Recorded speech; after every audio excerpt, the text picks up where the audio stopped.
como nossa mente é estranha. A saudade das pessoas, dos amigos, dos parentes, é às vezes inconsolável. Tenho pensado muito em minha mãe Alzira, em sua simplicidade, seus aconselhamentos, que sempre foram meu guia. Quando podia estar perto dela, os problemas, quer fossem em casa, quer fossem no trabalho, sempre ficavam mais leves. Ia para a casa dela aflita e voltava calma e esperançosa.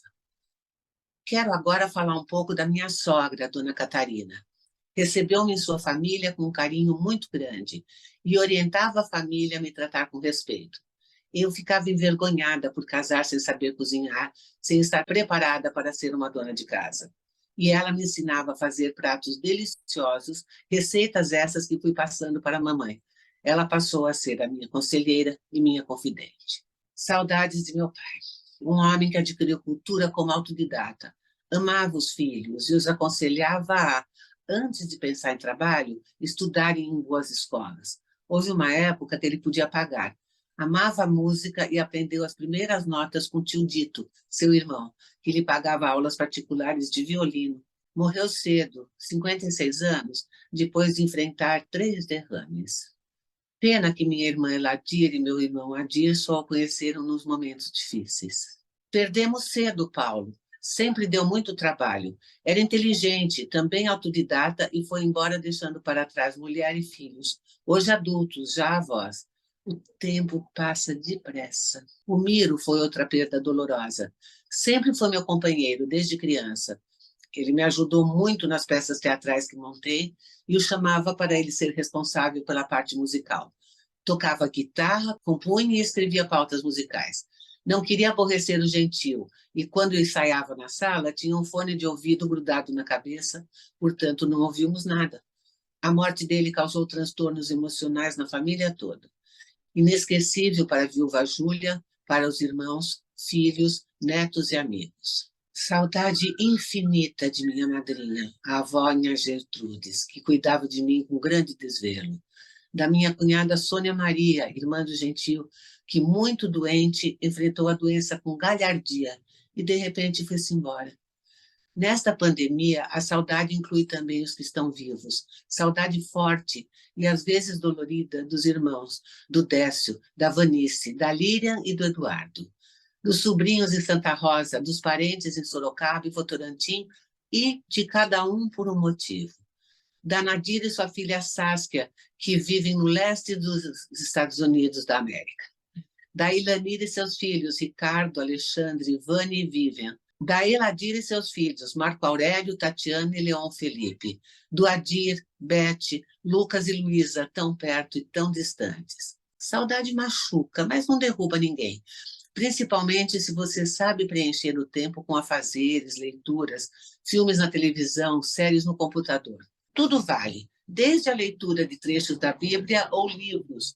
Vou voltar a ler 100 Anos de Solidão e ver novamente O Poderoso Chefão. Ou ficar horas tentando costurar meias rasgadas e não conseguindo enfiar a linha na agulha, pois a visão está fraca. Enfim, esta conversa não é nenhuma manifestação literária.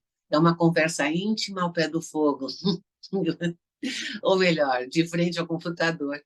A minha verdadeira sorte é ter o maridão Afonso Gentil, amigo, companheiro de todas as horas. Abraços a todos.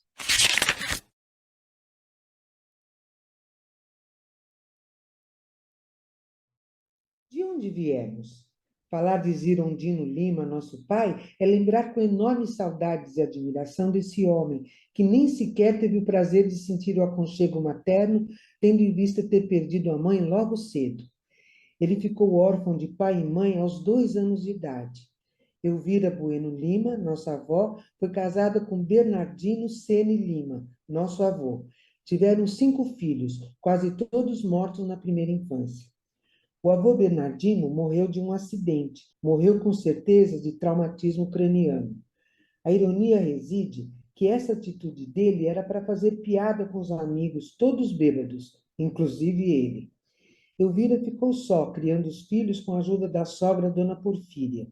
Não demorou e ficou muito doente. Teve tuberculose. Foi levada para São Paulo para ser tratada pela família Rosvito, que lhe devia uma grande obrigação, pois quando os Rosvito moravam em Votorantim, tiveram um filho, e Elvira precisou ser a ama de leite do menino, pois a senhora Rosvito não tinha leite. O senhor Rosvito quis pagar para o nosso avô e Bernardino de forma grosseira. Disse que a mulher não era vaca, e sim mulher querendo ajudá-los. Lógico que quando Elvira ficou doente, eles vieram buscá-la com a intenção de ajudá-la na cura. Infelizmente, ela morreu e foi por eles enterrada, creio que no túmulo da família. A família de Votorantim não teve condições de ir vê-la, nem de providenciar o enterro. Dos 5 filhos, somente papai e tio Dito sobreviveram. Foram criados pela avó Porfíria e o que lembro de papai é o seu caráter, o amor que punha nas pequeninas coisas que fazia. E o som de um violino, que se misturava ao som do vento que passava por entre as árvores ao redor da casa. Além dos cuidados com os filhos, procurando entender e ajudando mamãe também a aceitar e entender a personalidade de cada um, a teimosia de uns, a apatia de outros, a fantasia e o sonho de todos. Certa vez, eu já casada, com o Décio crescido, papai chegou a um novo emprego meu. Uma colega disse: Tem um homem aí na porta querendo falar com você. Ele, parado na porta, disse apenas: Viveram de estar trabalhando a minha primogênita. Ele gostava de me chamar assim.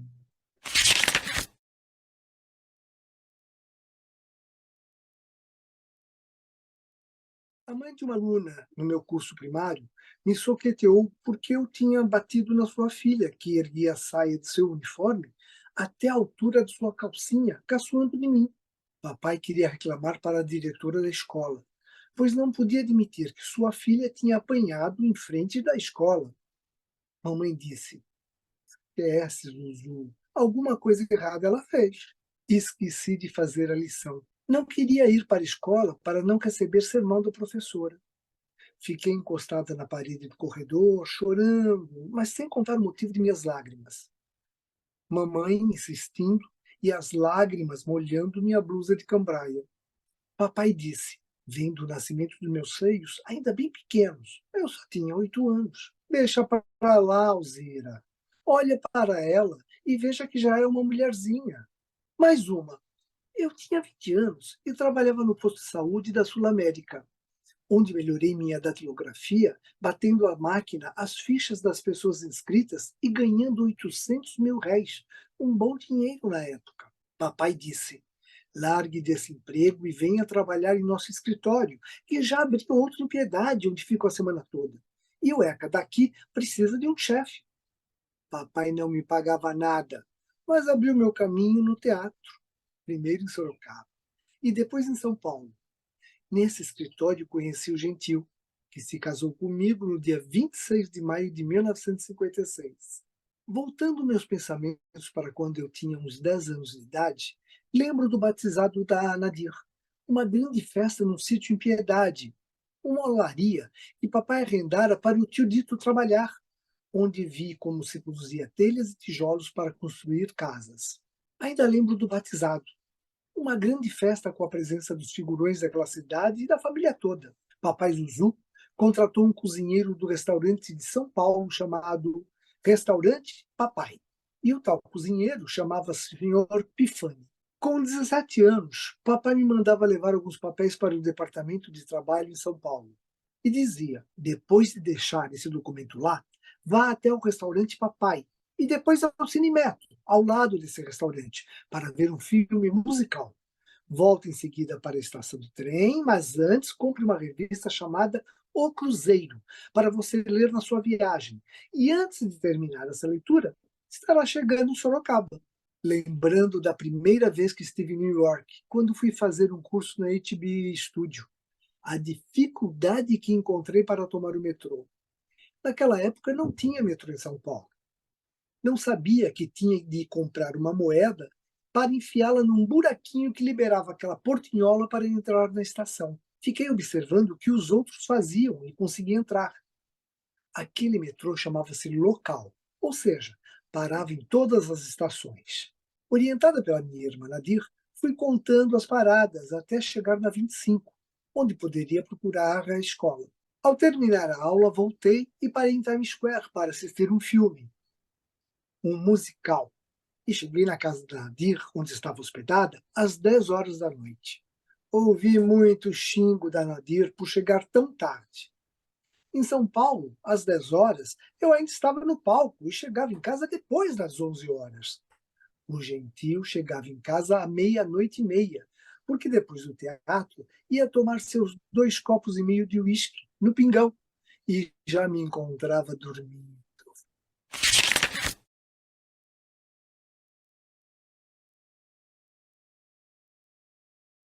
Confesso que fiquei com muito medo quando casei com o Gentil, neto de italianos. Logo me vi sentada na mesa no primeiro almoço de um domingo, ao lado do Moro, como era chamado o pai de meu marido. O que eu sabia dos italianos, que vim de uma família de roceiros dos sítios de Votorantim? Sabia que madrinha era contra meu casamento por causa do casamento da Nina com um italiano muito ciumento que a maltratava muito. Mas, com o tempo, me acostumei com meu sogro, Antônio, e quando ele faleceu, senti muito. Minha sogra era muito minha amiga. Passava às vezes na casa dela, ia lá sem o Gentil e conversávamos muito como uma verdadeira confidente. Eu falando dos descuidos do Gentil comigo e ela do pouco caso do dela. Nesse ponto, o Afonso puxou o pai. Em contraponto, a mamãe dizia sempre: não reclame, ele é um provedor, nunca deixa faltar nada em casa. Voltando a falar da família italiana, que aprendi a amar e a respeitar, conheci as tias do Gentil e a que mais eu amava era a tia Olga, casada com o tio João. Ela era cantora da rádio PRD7 em Sorocaba. Tia Teresa e tio Biasi entraram na igreja como padrinhos de nosso casamento, mas eu ia pouco na casa dela, porque me perturbava muito o fato de ela ser tão surda. Outra inesquecível foi a tia Amabile. Pena não ter nenhuma foto dela. Eu a achava parecida com Dona Catarina, Mulheres Bonitas. Assim como se mantém em minha lembrança a tia Nair, casada com um irmão do meu sogro e mãe do que era locutor de rádio. Bem, toda essa gente bondosa e bonita quis conhecer a Itália. Dentro da belíssima Catedral de Veneza, lembrava delas com enorme carinho e lamentava mamãe nunca ter conhecido tão bela cidade. Uma observação. Tia Olga, tia Amábile e tia Teresa eram irmãs de Dona Catarina, minha sogra.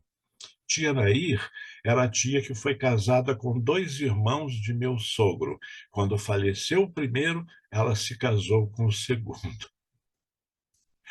Eu lembro um pouco do tio Tavico, que frequentemente visitava minha sogra. O que sabia era que meu sogro era da Sicília, região bem na ponta da bota no mapa da Itália, e a família da minha sogra pertencia à região da Via Vêneto, Veneza.